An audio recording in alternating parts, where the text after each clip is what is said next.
everybody, and welcome back to some more FoolCraft 3 without Janky Nick. Once again, it's like the second episode now of the series that we've done without Janky Nick, but he's away right now. He's away doing some exams.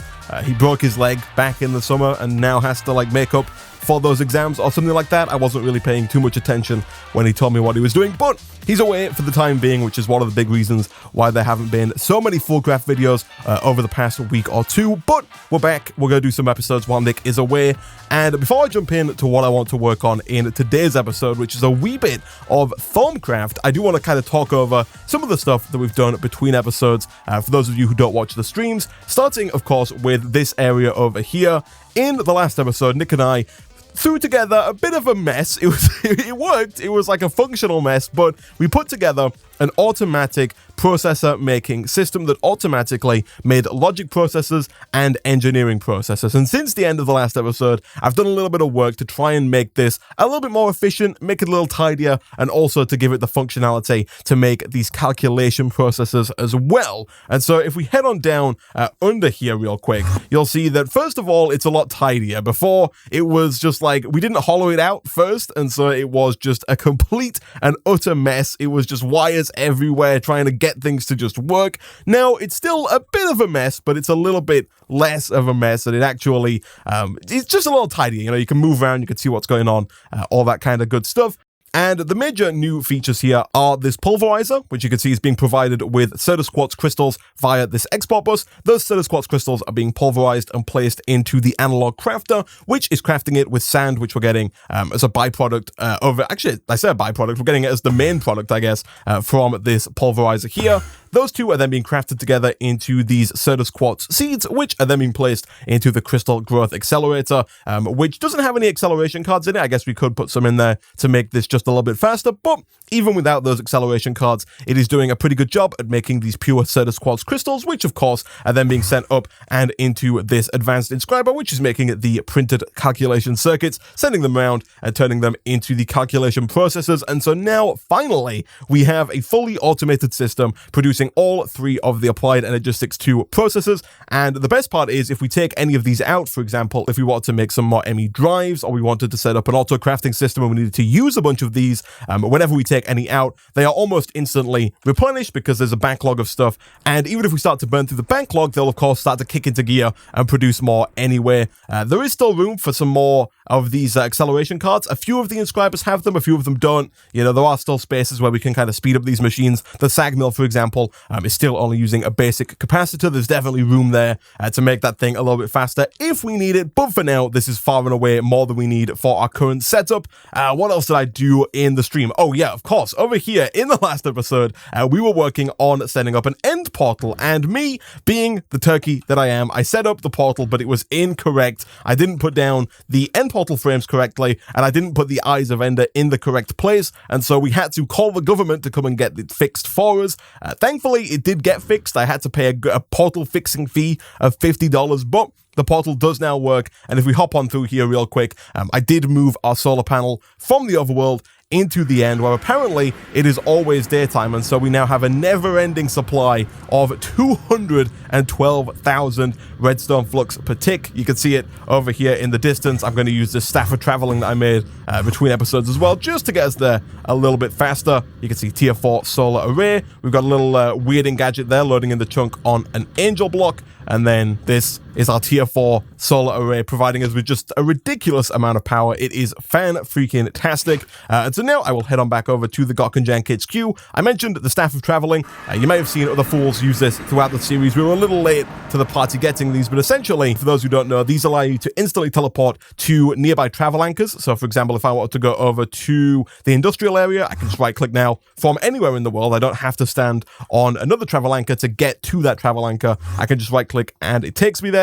And then maybe even more important than that, you can use it, if you shift right click, you can teleport a short distance and through blocks as well. So if I shift right click here, it takes me straight through the glass and puts me on the top, which is pretty cool. It makes it a lot easier for me to get through the glass here. We don't have to keep breaking it and placing it. And you saw me use it over here a little earlier as well. It does make life just a little bit easier when it comes to kind of getting down and getting back up. You don't have to break blocks and place them and make sure you've got the right block and all that kind of thing. And especially with an area like this, you don't have to make sure that you don't dig through a block that contains conduits, because now quite a lot of these blocks do contain conduits, that it can become a real mess really quickly. But nevertheless, I think that is pretty much everything. Oh, no, it's not. I have forgotten one last thing, which was set up kind of last minute. But over here, we've set up kind of just a makeshift, kind of janky cobblestone, and by cobblestone, I mean obsidian generator. This thing is a lava stone. I can't remember the exact name of this, but somebody in the Twitch chat told me about it, and a bunch of people in the YouTube comments have also mentioned it throughout the series. It's a lava-infused stone from Tiny Progressions. It's really easy to make, just 1 bucket of lava, and then 4 hardened stone, which you can make by smelting unhardened stone, which is just some cobblestone, sand, clay, and iron. Pretty easy stuff.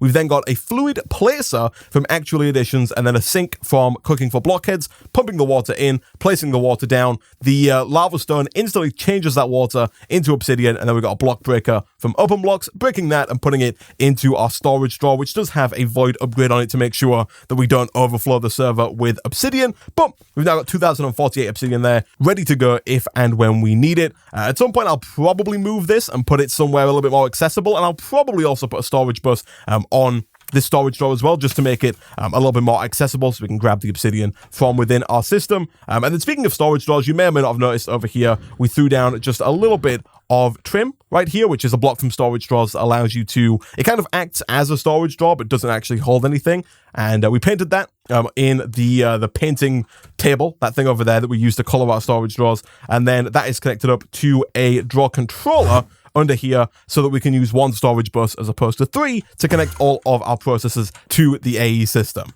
And with that, I think that's pretty much everything that we did between episodes on the stream. So let's get into a little bit of FoolCraft. Now, to start with FoolCraft, we have to get the Thaumonomicon. And to get the Thaumonomicon, we have to right-click Salus Mundus onto a bookshelf. Now, Salus Mundus is fairly easy to make. You can create Salus Mundus by taking 3 V crystals of different kinds and combining them with redstone dust and crafting that with a flint and a bowl in the crafting table. Now, as soon as you pick up any of these V crystals in the world, you'll get a message in the chat that looks like this. Your fingers tingle strangely as you handle the crystal. What does it mean? Maybe some rest will inspire you, essentially telling you that you should sleep. Thankfully for us, it has just turned night, and so if we sleep in one of our beds here and wake up in the morning, we should get a new message in the chat. I believe you awaken from a strange dream. You quickly write it down before the memory fades. And then here we've got a strange dream book. I had the strangest dream last night. In the dream, I took 3 of these strange crystals I've been finding on the ground with a handful of redstone in a bowl using a piece of flint. The crystals had to be different types, but if I did it properly, then the result was a strange glowing dust. In the dream, I took the dust and sprinkled it on a bookcase, but the dream ended before I saw what happened. I wonder, should I do what the dream showed? Alright, so if we open this up here and we grab ourselves some flint, we grab ourselves a bowl, which hopefully we've already got. We do indeed, good stuff. A little bit of redstone, and then 3 of these. I'll probably just use the ones that we got most of, those being Aqua, and I think Terra are the ones we got most of. That gets us a piece of Salus Mundus, and we might as well go and get a couple of pieces of these because we are going to need more than one throughout the course of today's episode. But now, if we take one of these and right-click onto a bookshelf, that should give us our Thaumonomicon. Nice. So we'll take that. You don't need all 6 crystals to get started, or technically to get the Thaumonomicon, but to get the thermometer, which we are going to need fairly soon, you do need 1 of each crystal, and so it is kind of a good idea to get 1 of all 6 kinds, at least 1 of all 6 kinds of crystal before you get started here. They're not too hard to find if you fly around and just look in kind of like ravines and caves. They're pretty abundant all over the place. I do think they have an ever so slight tendency to spawn near what their name is. So like I found quite a few aqua crystals like underwater. I found some of the ignis crystals near lava. The terra crystals and the air crystals kind of seem to be everywhere. And then the ordo and predito crystals I had a hard time finding. They were a little rarer, but they are just kind of randomly placed down in caves if you find them. So that's the best information I can give on that if you're looking to get those yourself. But now that we have all of those, we can open up our Thaumonomicon. And the Thaumonomicon in FoolCraft 6 kind of works like a quest book almost, in that it gives you a bunch of different steps that you need to progress through, and it has a bunch of items that you need to craft and like kind of stages and quests you need to complete before you can move on into the next steps in the book. The first quest that it wants us to do is to make an arcane workbench, and to do that, I'm fairly certain that we just need to grab ourselves a crafting table and then right click again with some Salus Mundus. I don't know if I mentioned it in an episode or not, or if I just talked to Nick about it off camera, but I've kind of been thinking about setting up like a FoolCraft area over here on this little like peninsula of the island, maybe like like a big old wizard's tower over on this side. I think that could look really cool. And I put down a travel anchor here as well and called it FoolCraft. This is where we're going to work in today's episode. I even made sure that our wireless crafting terminal does actually reach all the way over here, and so we can craft everything we need without having to go back and forth all the time, which should make our lives just a little bit easier. And so now if we throw down a crafting table, right click with a bit of Sailor's Mundus,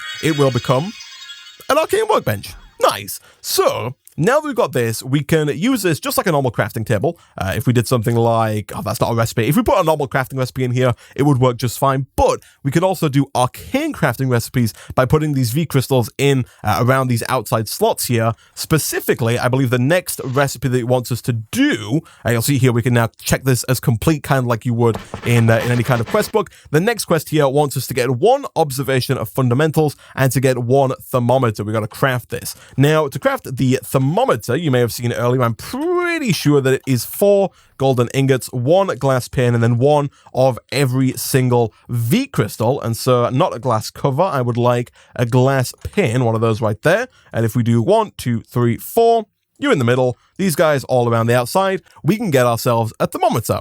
Nice. Now you'll see it uses 20V and there is 223V available. I'm pretty sure that the way that this works is, you'll see we're down to 203V. If you hold the thermometer in the top right left and you hold shift, you can see that we've got 203V in this chunk. If I press F9 real quick and show you the chunk borders, I think if I walk to a different chunk, we'll see it go from 203 to 226. If we head on over kind of in this direction, we'll see it go from 203 to 216, and I don't know if there's much you can do about that. There might be some stuff later on down kind of the tree in FoolCraft where you can manipulate the amount of V in the air, but for the most part, I think it just kind of slowly levels itself out. So now that we've taken V out of this chunk, I think V from adjacent chunks will slowly but surely kind of move in and level out the amount of V in the area. At least that's how I think it works. I'm not entirely sure, but I don't think we have to worry about it too much in today's episode.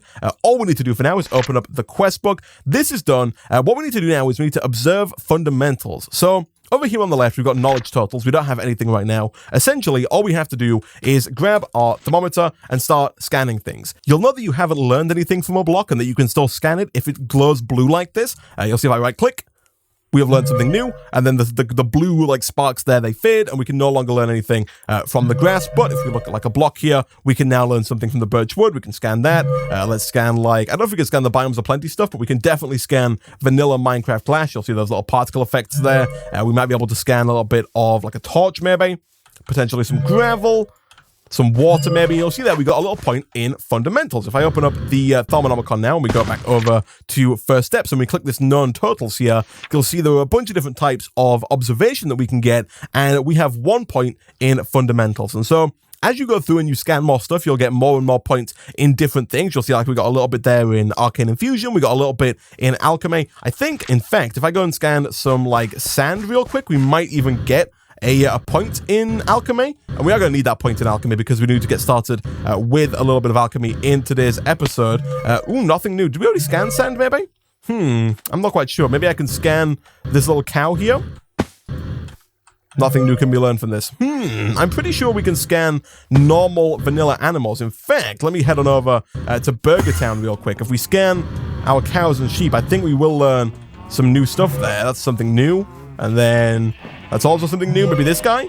Nope, nothing there. Let's do some leaves. Maybe a fence.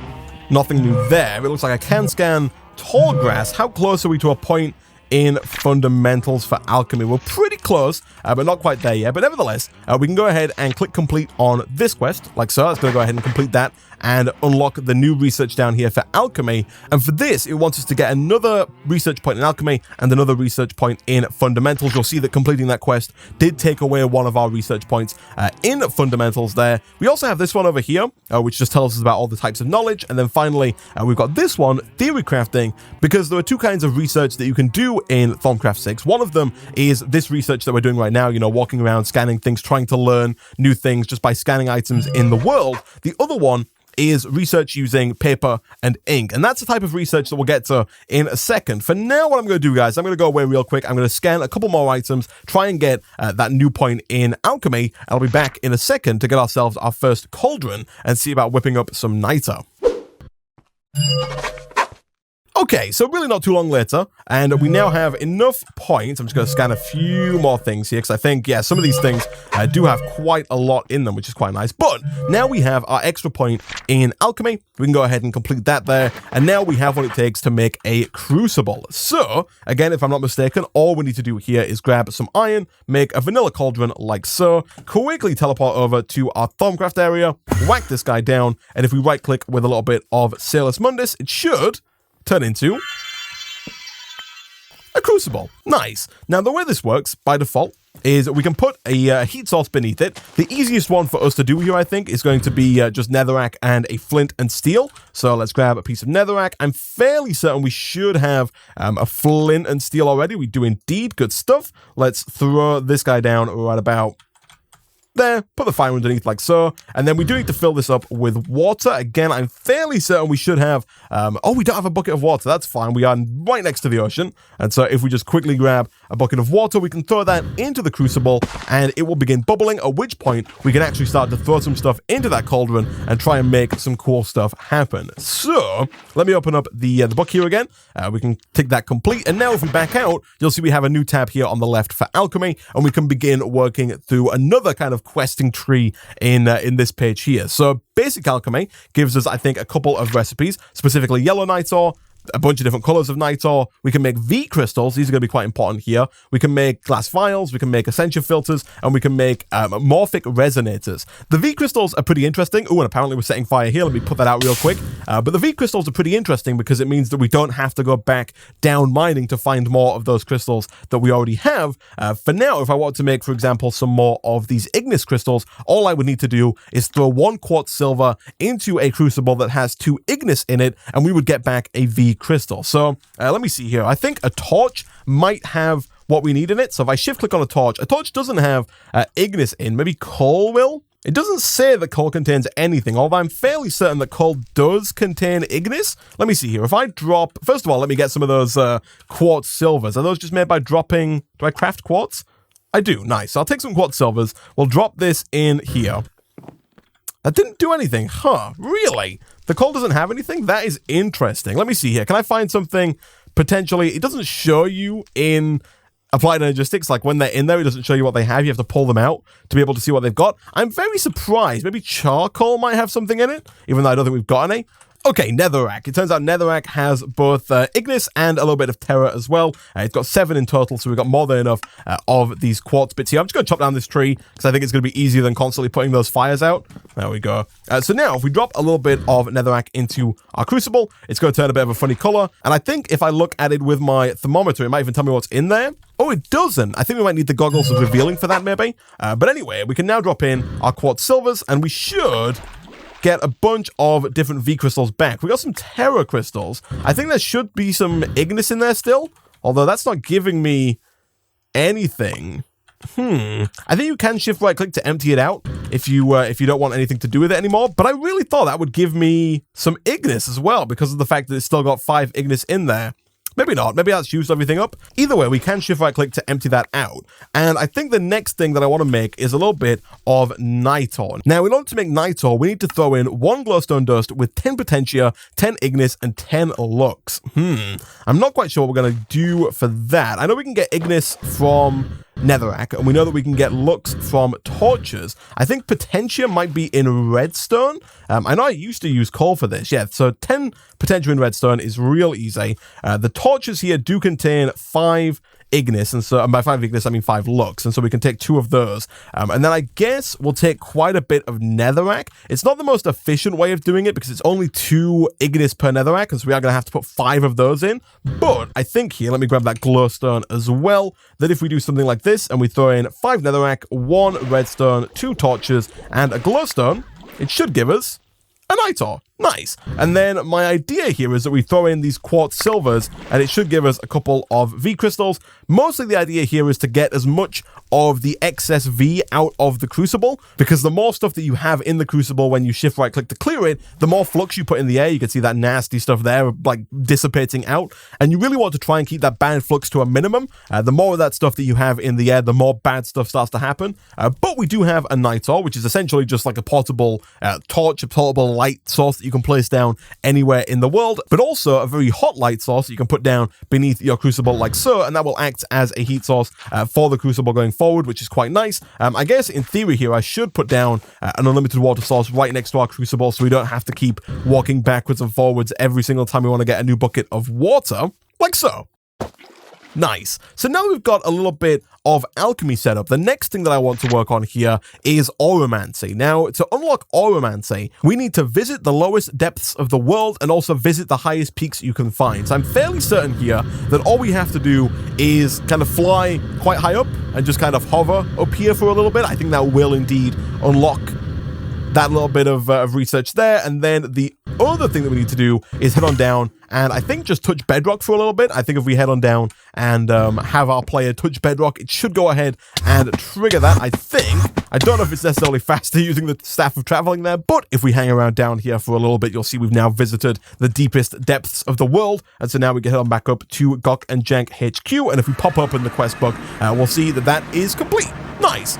Now, this next quest is where things start to get really interesting for me personally. We get to get ourselves a caster's gauntlet as well as a V resonator. Now, there are no wands in FoolCraft 6, so you can no longer craft wands to cast spells, but this caster's gauntlet here essentially does the same thing. So we need a V resonator and a caster's gauntlet. I'm going to head on back over here because I'm fairly certain that both of those require the arcane workbench. So V resonator requires 1 air crystal, 1 aqua crystal, 1 iron plate, and then 1 nether quartz. Now, do we have an easy way of making iron plates? Also, do we have any iron plates? Oh, we do. Nice. We also need 1 quartz, and our crystals, of course, are already in here. So if we go boom and boom, we get ourselves a V resonator. Nice. And now if we look up at the recipe for the caster gauntlet, this guy right here, we need 3 iron, 4 leather, 1 thermometer, and then 1 V resonator. So we are going to have to get another thermometer. Thankfully, they are not too hard to make. What else did I need here? Iron, was it?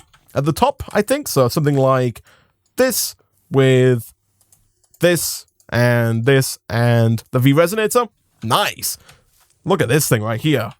Oh yeah, look at that fist right there. We got like a Thanos glove. I love it. So now that we have that, that should go ahead and complete this quest right here. It did indeed, good stuff. And again, that should unlock a new tab in the Thermonomicon. It does. And so here, the next item it wants us to make is the blank lesser focus. And this is essentially the beginning of us creating our own spells that we can cast with the caster's gauntlet. So this thing is made in the crucible with 20 vitreous, 20 procantio, and 10 procantio, and 5 auram, I think is how it's pronounced, with 1 V crystal. So let me quickly see here if I can find the most efficient way of getting those 3 aspects in the fewest amount of items possible. Okay, so a little while later, and it turns out that diamonds have a little bit of vitrium in them, the 15 in total. So if we take 2 of those, as well as some arcane workbenches, which contain both procantio and the aurum required.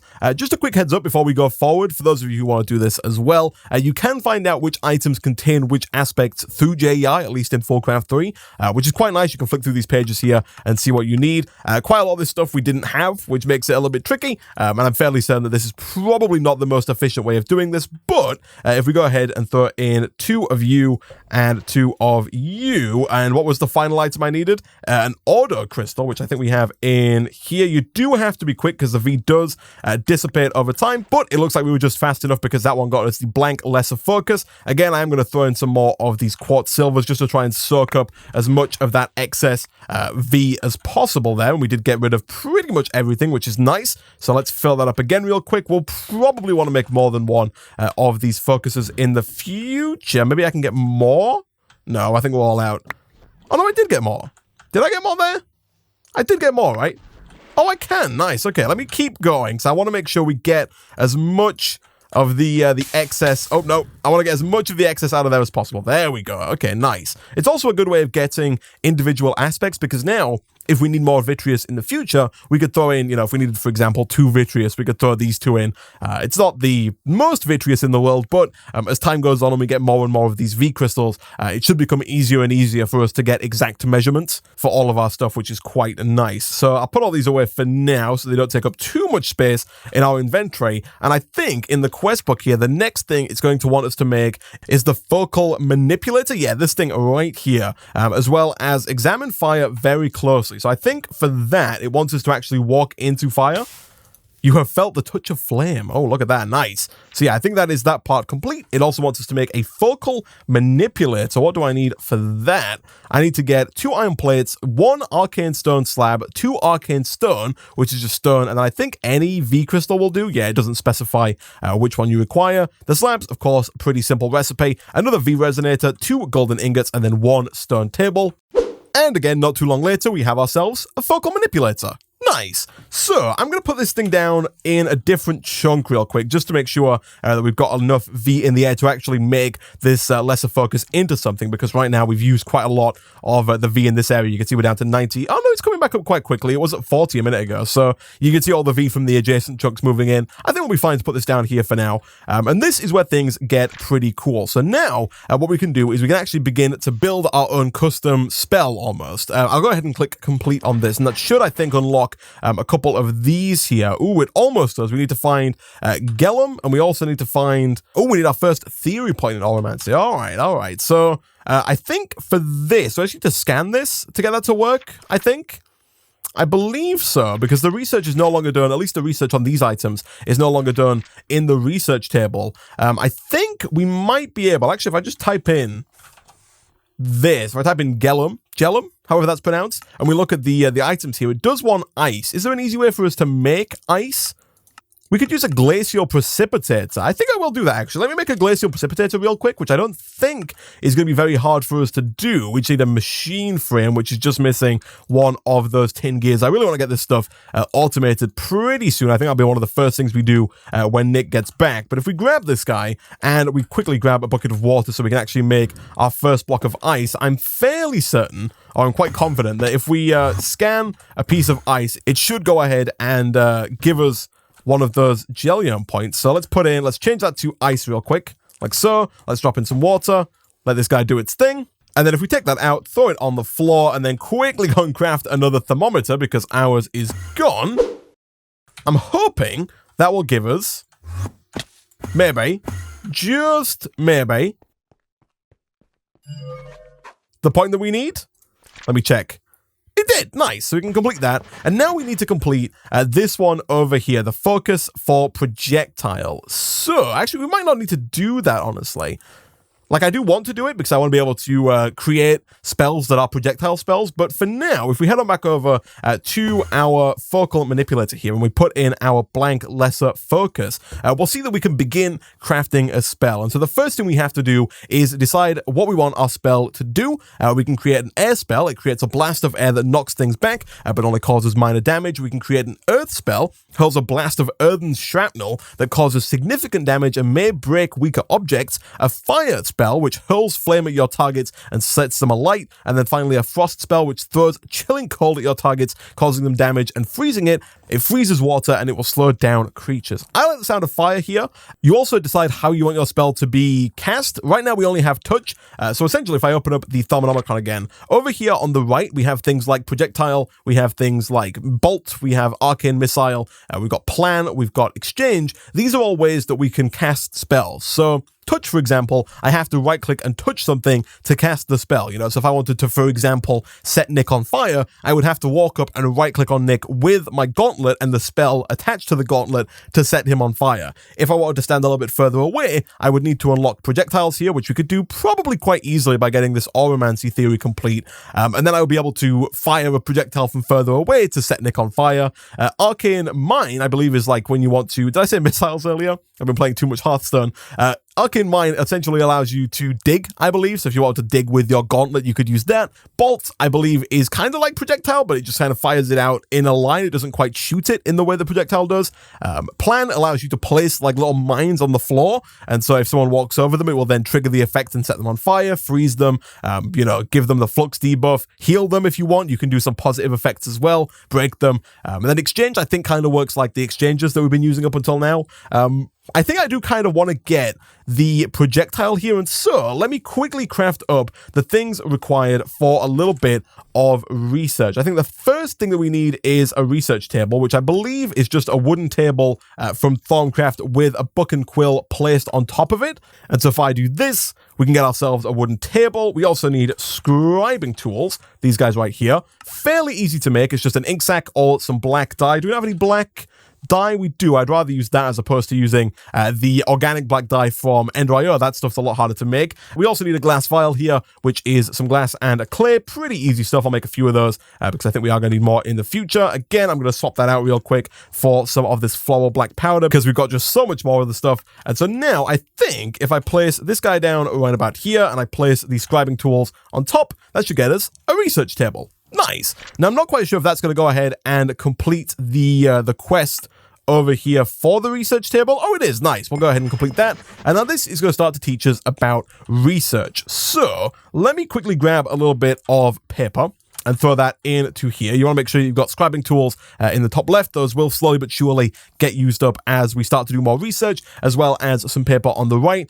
Now, I kind of want to do some research in regards to our oromancy. And so what I'm going to do here is I'm going to click on the focal manipulator. You can see you can kind of select kind of the general area that you want your research to be in by clicking on one of the items below here. So far, we've got alchemy and oromancy. I'm going to click on oromancy and I'm going to click create theory. Now, before I do that, I'm going to type in some nonsense into NAI because there is some stuff that's going to pop up over here on the right. So let's create the theory. And the way this works is you click on the left here and it gives you two different options. We've got spellbinding on the left and we've got reactions on the right. You'll see both of these use one light bulb. You start with 7 light bulbs at the top here. Yeah, 7 light bulbs. We used one of them on selecting that oromancy, selecting the focal manipulator. And so now let's go with spellbinding. That gave us a few points in oromancy. We want to get to 100% essentially.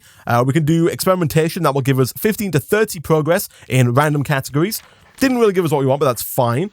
Next, we'll go spellbinding again because we want more in oromancy where possible.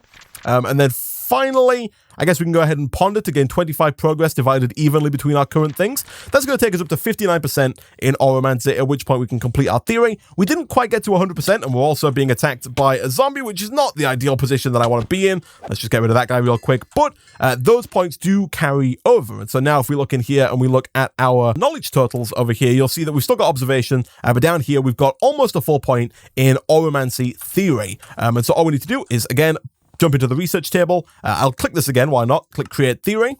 Let's go awareness.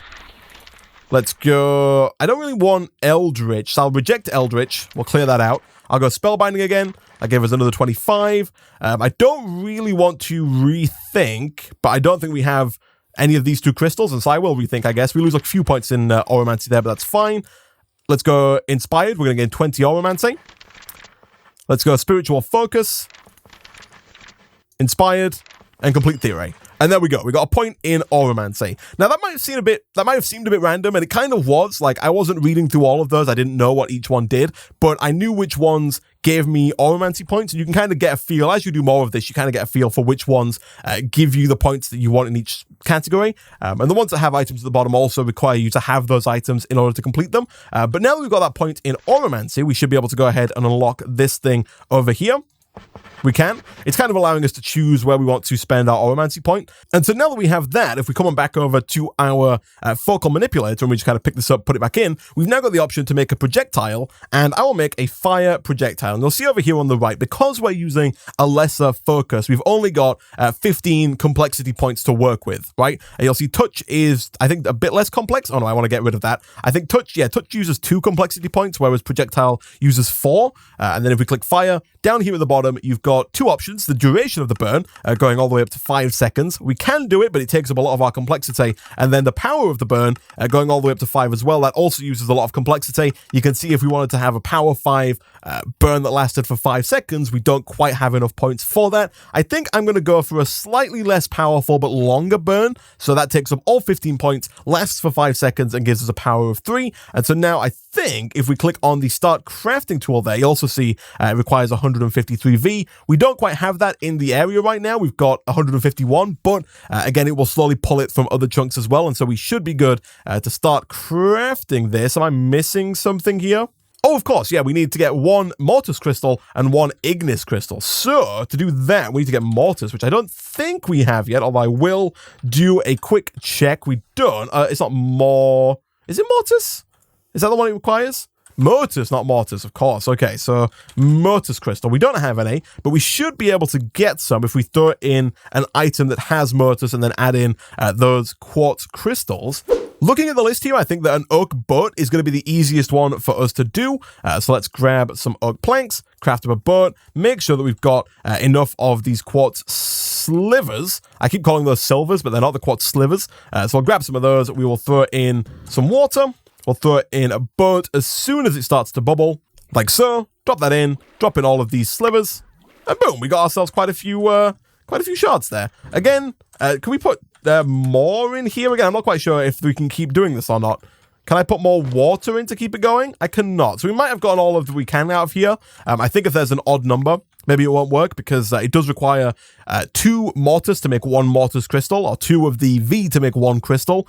So it's not necessarily a 1-for-1 trade. You do lose a little bit of magic in there. And so I think the reason that there's still a little bit of water in there is because there's not necessarily an even number with all that we threw in. But nevertheless, now that we've got that, let me quickly grab an Ignis crystal out of here. And if we use one of each of those, we should be able to go ahead and start crafting. Nice. And this is going to give us a really cool animation here where the crystals spin around the focus, creating our very first spell. Nice. We didn't name it, which is not the best. Maybe I can name that in an anvil or something later. But now, if we go on over to our Gauntlet, and by default, the key is F to open up the spell menu here, we can select our spell, and now we can send out, boom, with right click, a projectile of fire. Pretty cool, right? And it's more powerful than regular fire. Like, it lasts longer than normal fire would, and it deals more damage than regular fire would. And essentially, what we can do now is, going forward, we can make more spells, we can make more complex spells, we can set up a focus pouch, which I think we're close to being able to do, this thing right here, which will, we can actually go ahead and complete that. Yeah, well, let's do it. Let's complete that. And that'll give us the ability to make a focus pouch, which essentially allows us to keep all of our spells in one place and still access them whilst pressing F, but we don't have to have like 10 spells in our arsenal. So we could craft up a bunch of different spells and then hold down F to switch between them, and then just like, you know, when Nick gets back on, just fire some frost at him, burn him, you know, heal him a bit to be nice, then rip open the floor beneath him and make him fall down a couple of blocks. It's going to be a ton of fun. But for now, guys, I'm going to go ahead and wrap up today's episode there for today, just as soon as I said, Romcom! It's Romcom! What the heck? We thought you'd lost you, man. Hold on a second. I was going to set this horse on fire just then, but hold on. Let me get a lead real quick. I need to take this guy. Actually, you know what? Let me get a lasso.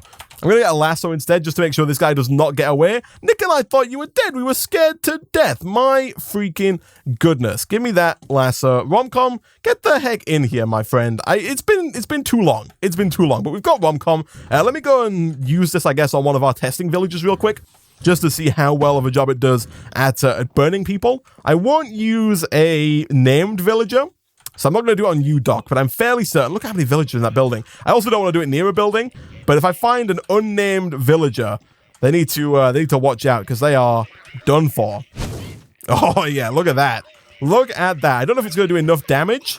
It's doing quite a bit of damage. Again, we could throw another one. Like, we're not limited really on how much we can throw those out.